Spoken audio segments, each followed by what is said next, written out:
Next question है 22, अंतःवृत्त की रचना करना। जो 22 नंबर सवाल आएगा वो आपके 14 नंबर चैप्टर जो रचना वाला टॉपिक है उसमें से आएगा। मैंने ये जो सवाल उठाया है वो अंतःवृत्त के लिए सवाल उठाया है। अब मेरे पास वो इक्विपमेंट पूरे सारे नहीं है जिससे मैं यहाँ पर बना सकूँ, लेकिन अंतःवृत्त की रचना 22 नंबर सवाल, अंतःवृत्त की रचना करनी। अब इसके लिए मैं आपको बता दूं कि आपको क्या करना है। आपको पहले कोई त्रिभुज बनाना है,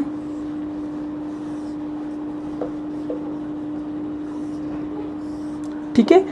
ये बनाने के बाद यानी आप स्केल की सहायता से और प्रकार की हेल्प करके आप एक चित्र बनाएंगे त्रिभुज। त्रिभुज बनाने के बाद जब अंतःवृत्त की रचना करनी हो तो आपको क्या करना है, कोण का समद्विभाजन करना है। एक बार अपना प्रकार खोलेंगे, खोलने के बाद इस तरीके से आप एक चाप काटेंगे। चाप काटने के बाद इस चाप को क्या करना है, मेजर करना है। क्या करना है, चाप को मापना है। पहले काटना फिर मापना।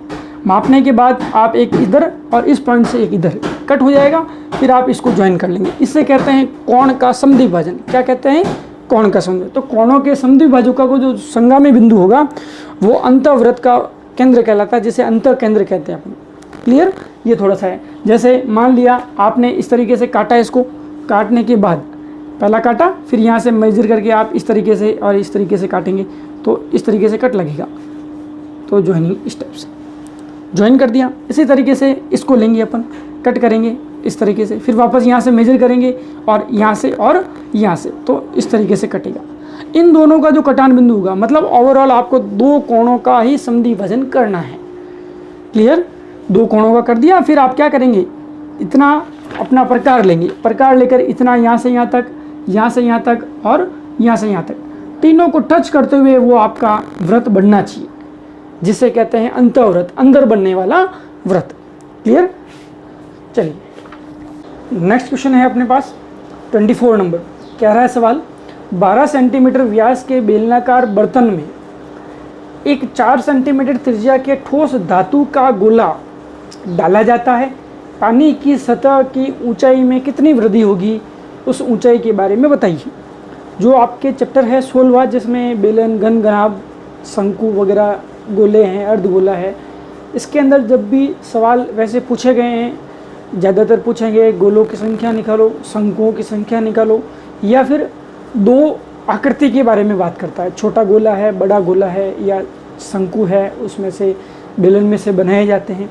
इस स्थिति में अगर देखा जाए तो ओवरऑल अपन ये पाते हैं कि अपने को दो शेप के आयतनों की ज़रूरत पड़ती है। पहली बात ये, अब उन आयतनों को या तो बराबर करना है या फिर करना है बड़ी वाली आकृति का आयतन बट्टा छोटी वाली आकृति का आयतन।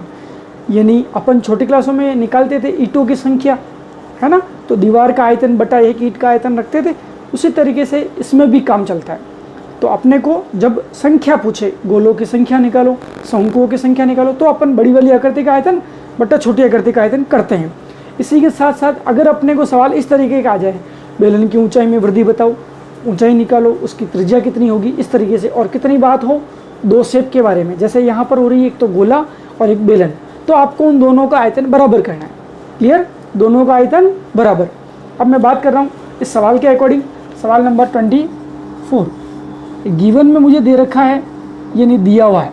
क्या दे रखा है, एक तो बेलन दे रखा है, बेलन का मुझे क्या दे रखा है, व्यास दे रखा है, कितना 12 सेंटीमीटर। उसके साथ साथ बेलन के व्यास के साथ साथ मुझे गोले के बारे में दिया हुआ है, और गोले के अंदर मुझे दे रखी है त्रिज्या। त्रिज्या का मान है 4 सेंटीमीटर। क्लियर, अब मुझे क्या करना है, फाइंड करना है। क्या ज्ञात करना है, ज्ञात करना है बेलन की ऊंचाई में वृद्धि, ऊंचाई में कितनी वृद्धि हो रही, ऊंचाई में वृद्धि ज्ञात करना है। यानी ओवरऑल क्या ज्ञात करना है, उसकी ऊंचाई कितनी हो जाएगी। अब निकालते हैं, कोई दिक्कत वाली बात नहीं। वी नो दैट, अपन क्या जानते हैं, अपन जानते हैं बेलन के व्यास से त्रिज्या निकाली जा सकती है। ओवरऑल तो त्रिज्या काम आएगी, यानी बेलन की त्रिज्या, बेलन की त्रिज्या जिसे अपन किससे शो करते हैं, स्मॉल आर से। स्मॉल आर तो कर दिया, तो कैपिटल आर कर दीजिए। स्मॉल आर क्या होगी, व्यास के बट्टे में क्या करना पड़ेगा, 2 रखना पड़ेगा। कैपिटल आर का मान, व्यास कितना है 12, त्रिज्या बट्टे में 2 की जगह 2, व्यास की जगह 12 रख दिया। ये अगर कट करते हैं 2 के पाड़े से तो कैपिटल आर का मान कितना आता है 6 सेंटीमीटर। और मैंने आपको पहले ही कहा है जब 2 शेप की बात हो जाए तो आपको कोई टेंशन नहीं करनी है, आपको उन दोनों का आयतन बराबर रखना है। यानी बेलन का आयतन किसके बराबर होगा, उस गोले के आयतन के बराबर। क्लियर, ये थोड़ा सा आपको माइंड में रखना है। अब बेलन का आयतन बताओ होता कितना है, शायद कुछ ऐसा ही होता है, पाई आर स्क्वायर एच। यहाँ स्मॉल आर लिखाते होंगे आपके टीचर आपको, लेकिन 2 जनों की बात हो रही थी तो मैंने स्मॉल आर की जगह कैपिटल यूज़ करे हैं वर्ड। क्यों? क्योंकि बेलन बड़ा है। और बराबर में 4/3 पाई आर क्यूब, ये फॉर्मूला तो ऐसे लिखा है आपको। अब आर की जगह तो मान दिया हुआ है, कैपिटल आर का मान निकाल दिया, और पीछे कौन बच गया एच, और यही अपने को फाइंड करना है। पाई से पाई रवाना हो गया, कट हो गया, पक्षांतरण करूँगा तो कट जाएगा। क्या बचेगा, कैपिटल आर की जगह 6 का स्क्वायर, एच की जगह एच, 4/3 की जगह 4/3 और आर क्यू यानी 4 का क्यूब, 4/3 पाई आर क्यूब। क्या हो जाएगा, यहाँ से सबको उधर भेज देते हैं और यहाँ कैपिटल एच ही रहेगा, सिर्फ अकेला कौन रहेगा, कैपिटल एच। 4/3, 4 का क्यूब मेरे हिसाब से 64 ही होता है, और बट्टे में क्या चला गया 36 चला गया। 4 के पाड़े से मेरे हिसाब से 9 बार 36 जाता है, राइट और रॉन्ग, राइट। 9 तिया 27, कैपिटल एच जो आएगा वो 64 और बट्टे में कितना 27, 27 का भाग देंगे, 27 एकम 27, 27 दूना 54, 27 दूना 54, 2 बार गया, लगाया पॉइंट, रिमेनिंग बचे थे 10, 64 में से 54 गए, 10 बचे, 10 में पॉइंट लगाया तो 0 बन के 100 बन गया, 27 तिया 81, लगभग 2.3 सेंटीमीटर का क्या हो जाएगा, उसकी ऊंचाई में वृद्धि हो जाएगी। क्लियर है। यहाँ पे नीचे लाइन क्या लिखेंगे, शायद आपको दिख नहीं रहा होगा, ऊंचाई में वृद्धि बराबर कितना 2.3 सेंटीमीटर। क्लियर। सवाल नंबर 25 बिल्कुल ईजी सा सवाल है। क्या कह रहा है, वो कह रहा है कि एक पासे को 2 बार फेंका जाता है। ध्यान रखें, एक पासे को चाहे मैं 2 बार फेंकूं, चाहे 2 पासे को 1 बार फेंकूं, उसके अंदर बनने वाली स्थितियां वही रहती है ना, कुल स्थिति जो बनती है। अब इसकी क्या प्रायिकता है कि योग 9 निकले और योग 13 निकले। 2 पासे हैं, जब 2 पासे हो तब आपको कुल स्थितियां, यानी जो कुल स्थिति होगी उसकी वैल्यू कितनी आएगी 36। कैसे आएगी वो मैं दिखाता हूँ। मैंने कोई पासा फेंका, पहले पर 1 आया, दूसरे पर भी 1 ही आया, 2 पासे फेंक दिए, वापस पहले पर 1 आया, दूसरे पर 2 आ गया। इसी तरीके से पहले पर 1 आया, दूसरे पर 3 आ गया, चलता रहेगा। तो इस तरीके से क्लियर, ये हो सकता है। इसी तरीके से पहले पर 2 आ गया, दूसरे पर 1 आ गया, वापस पहले पर 2 आ गया, दूसरे पर। तो इस तरीके से भी इनकी स्थितियाँ कितनी 6 ये वाली, 6 ये वाली। इस तरीके से 3 1 4 1 5 1 और 6 1 बनता रहेगा। और यहाँ पर बनेगा 3 6 4 6 5 6 और 6 6।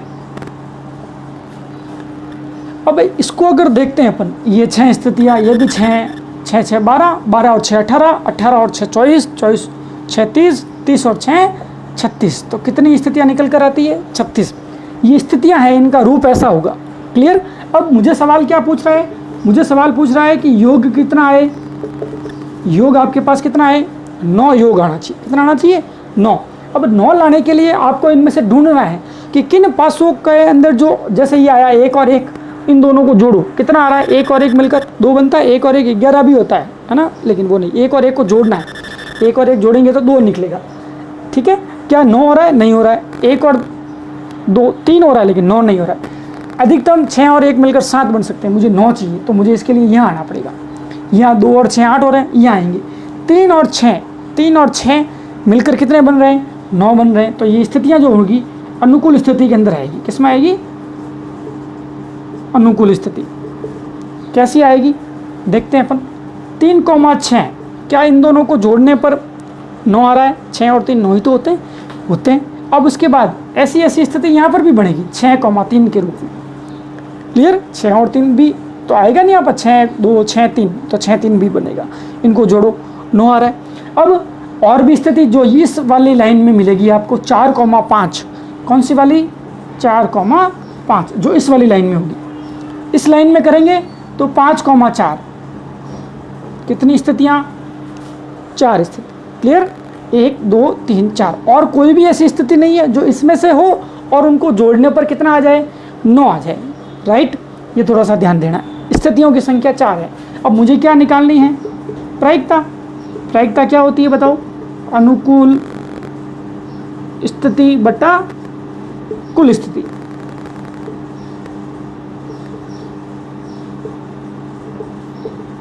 तो अनुकूल स्थिति बताओ कितनी है? अनुकूल 4 है और कुल कितनी है? 36 है। काटेंगे इसको, 4 के पाड़े से 1/9 आ जाएगा। क्लियर?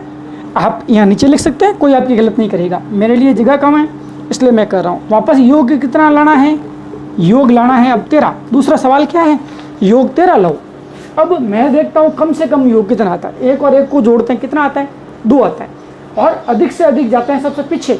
6 और 6 मिलकर कितना बनता है? 12 बन रहा है, लेकिन 13 नहीं बन रहा है बेटा। सबसे लास्ट में 6 और 6 12 हो रहा है। तो अधिकतम 12 ला सकता हूँ और कम से कम 2 ला सकता हूँ। इससे कम भी नहीं ला सकता, तो 12 से ज़्यादा भी नहीं ला। ये क्या कह रहा है? योग 13। तो योग 13 आने की अनुकूल स्थिति जो होगी, कौन सी वाली?